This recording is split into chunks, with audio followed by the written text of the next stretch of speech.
Hey, Brian Parker coming at you with another exciting video.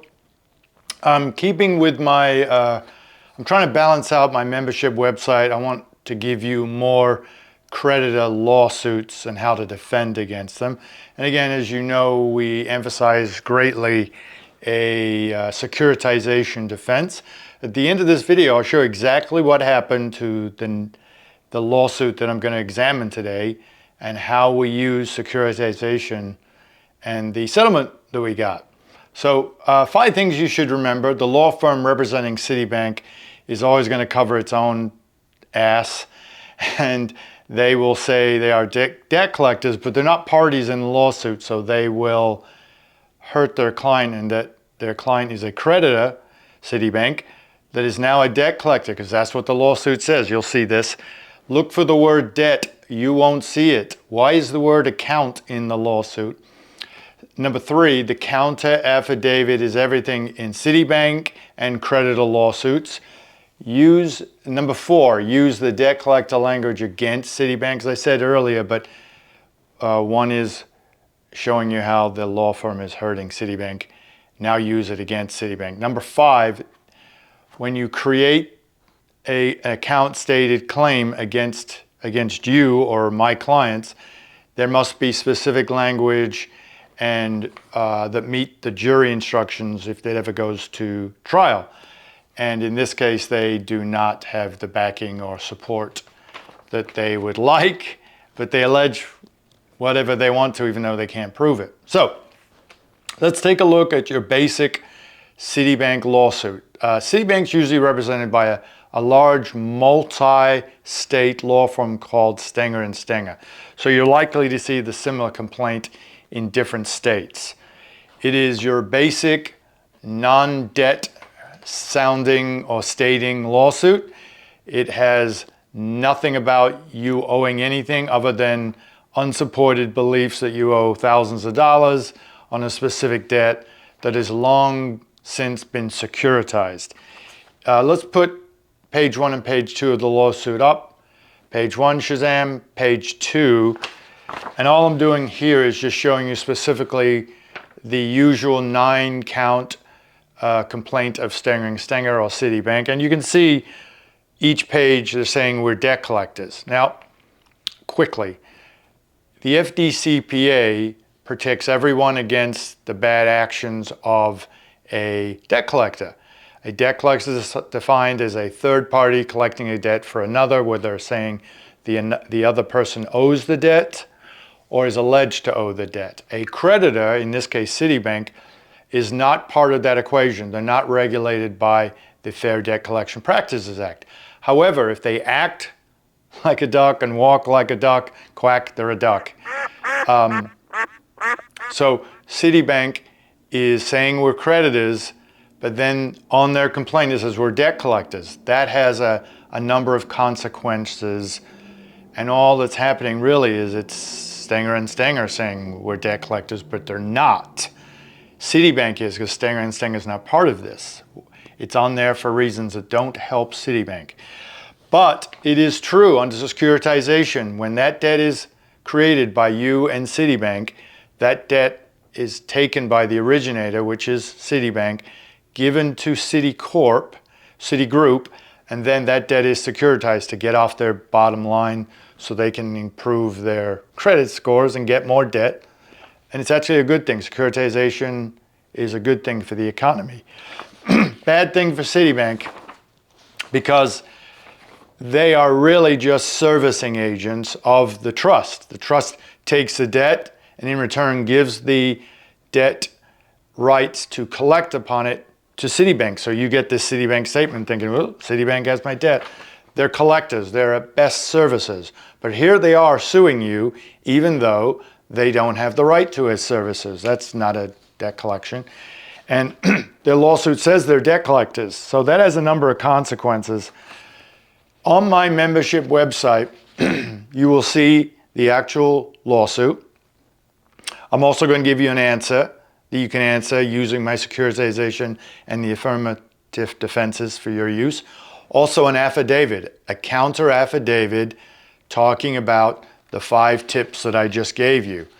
emphasizing use of the FDCPA while seeking the immunity of a creditor, involving securitization in the language, but not involving it as far as stating who's really able to sue the defendant. And an account stated lawsuit, as this one is, let's look at paragraph 5, Shazam, and you'll see right there, excuse me, paragraph 8, Shazam, and it says, this is an account has become stated between the parties. So what's the makeup of an account stated lawsuit? Well, in Michigan, it's the parties expressly agree upon the sum due, or the party receiving the account does not object in a reasonable time. So that's key. You know from all my website, on my website, but all my videos, you got to get that counter affidavit and you got to do it as part of your answer. That's a timely response, because if you fail to answer, that has legal consequences in a number of states. Florida, for example, they emphasize no one said anything or expressly objected to the balance or the contract. So therefore, we can hold the defendant liable. Florida specifically does not have an account stated statute. New York does. Michigan certainly does. But you should always do the counter affidavit. In this case, say there's no proof of an account stated complaint here, because there isn't. Usually Stenger and Stenger's complaints, if you ever receive one, have no support. And they'll never say the word debt. If you put up paragraph 5 of the complaint, Shazam, I'll read it and you can see it. Defendant or authorized user used the account and failed to make payments as agreed upon, and the account is in default. Or it may be in default, but the debt isn't, because you would say it if you represented the debt. Citibank, you did, you don't, you didn't, and that has consequences. So that will end up in your counter affidavit on my membership website. Let's put it up. Shazam, counter affidavit that I need you to consider. It's a template. It's on my membership website. You got to incorporate all I'm talking about, all that you can see. You may see more than I see or less, but that must be in your counter affidavit. Why we're educating the court, we're supplying a defense, and more important, if it is an account stated lawsuit, your silence is tacit admission, and now it's all over but the counting of how much you owe. So that counter affidavit is your friend and your guide. And as I always say, you can just ride that thing no matter what you do in the case. If it's a motion, if it's a response to a motion, if you're trying to show the court that you don't owe the debt, that counter affidavit is everything. Ride that baby. So silence kills. Don't be silent. Yell and scream through your counter affidavit.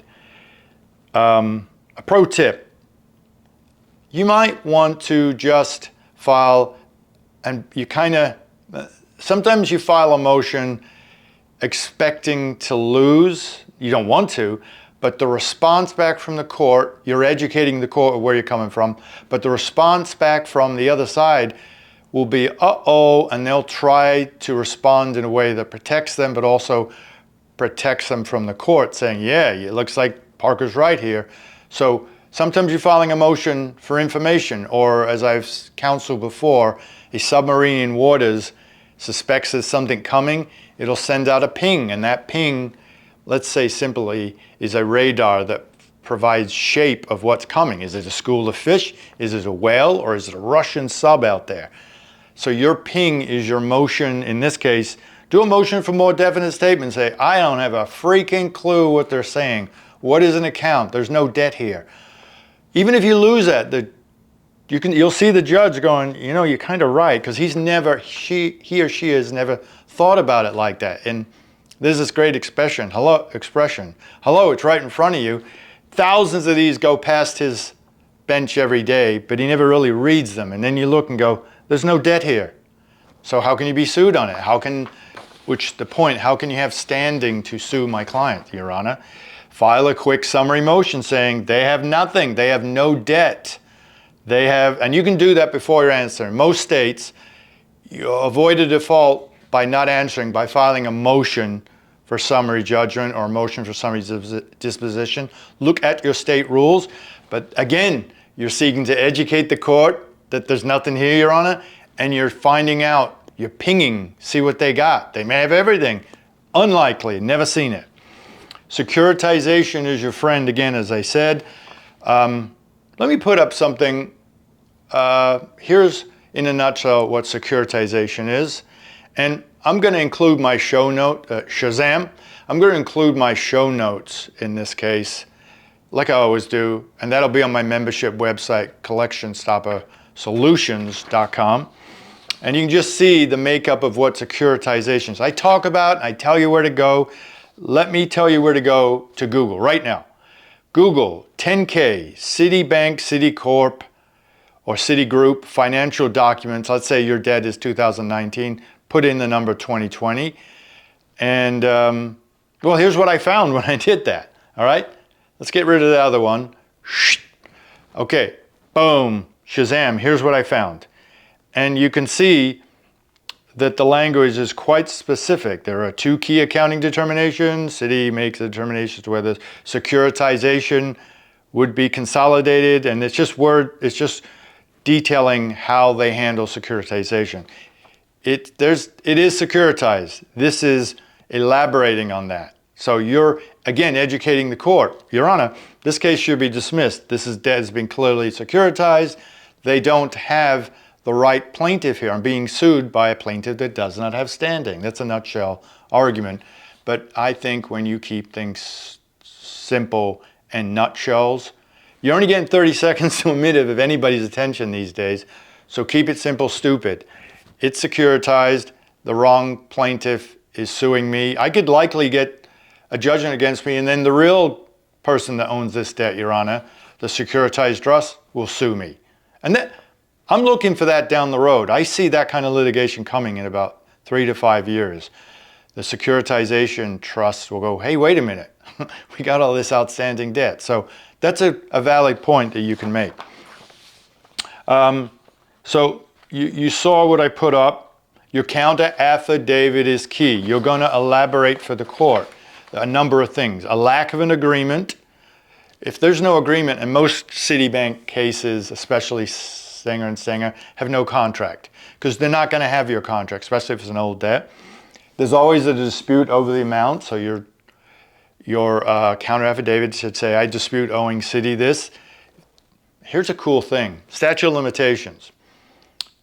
Think about this for a second. This is a Parker thing. Let's say you're in Florida. Well, the statute of limitations on an account stated claim is 4 years. But on a credit card debt, open-ended, it's 5 years in some cases. That's Florida, for example. So if they're filing against you in an account stated form, which generally they are, and they don't say anything about breach of contract, here's a Parker tip. And it's after 4 years, but they think they're suing you within the 5 years of a breach of contract credit card account, that's a defense. So they will always substitute account stated because they rarely have the contract to say what's being breached. So they'll come in. In fact, this lawsuit, let me put up the second page of this lawsuit. Shazam. You can see this account has become stated. There's nothing. Let me put up page 1. There's words of an agreement, an account, but nothing about the contract. In fact, they say, we don't have the contract. We believe the defendant has. So Parker tip. If you can say, hey, this is an account stated statute, and that's a 4-year statute of limitation, depending on your state, and the breach of contract is 5, or in Michigan, 6 years, you've got them. Think about that. So they've got to provide you notice of why they rightfully have a right to sue you. And if they are saying they are debt collectors, which Citibank is, then they have to give you your validation right. So attached to this video is the validation letter. And what I've done, I've put all the creditors at the top of the ones that you can choose, and then go after them with this letter. If they don't respond, Your Honor, they're debt collectors, they say they are, and they didn't respond. So you've got FDCPA claims. You've got a way to settle this. No contract. That's why it's an account stated statute claim, because they don't have the contract. Well, you can't hold me to the terms and conditions of a contract I don't agree to. So they've got to produce that contract or some facsimile thereof. So your counter affidavit is everything. Now, so attach this membership video. I've given you the answer in Word, counter affidavit Word, counterclaim in Word, templates, and also the validation letter in Word for you to have your fun with. I also have given you the original lawsuit for Citibank sued my client, and also the answer that my client responded with. So you can see from that lawsuit that I'm showing you, there was a $23,000 pursuit. They were seeking $23,000 from my client. It actually got up to 25 after a bit, and my client paid less than 20%. That's a you know, hey, why didn't they just go for elimination? Because you don't want to put this in the judge's hand. This was between the parties. Citibank got really nervous the more this went on. There was a summary filed. There was a motion to get us into arbitration, which, you know, treat arbitration like the plague, unless you absolutely have to go there. So they were starting to realize how good of a defense we have, you have. This is a typical securitization. Answer, counter affidavit, and letter. That wins. We got this below 20%. And my client is more than happy to pay that as opposed to going with a court that may just have a problem and may be wrong, but now we got an appeal. So this is an economic way for her to settle out, and you will benefit also, hopefully. So this is my video for combating Citibank. I hope it's been useful. Like, love, subscribe, use your state rules, which may be stronger or weaker depending on what state you're in, but they're there, and always file your counter affidavit, please. And remember, you can file motions right out the gate just to test them, just to ping. Remember, you're the American sub, and is what's out there. That's it, that's the question. What is out there? And if they don't have it, a motion for more definite statement is a good thing, because the court's going to go, you know what, you should kind of, what's this debt? The court will be on your side, and you'll also find out if the court is on your side or against you. This is early information, discovery. You get early discovery before discovery is even being granted. So, or if the judge won't give you discovery, well, this motion will make them give you, and if they fail to give you stuff, boom, that's a summary judgment at the end. So it's called motion practice. Don't be afraid of it. I'm going to start doing videos on motion practice for you soon, so you'll have everything you need. Action cures fear. Jump on this stuff, okay? I'm here to help. I hope this video helped, and I wish you the best. Thank you.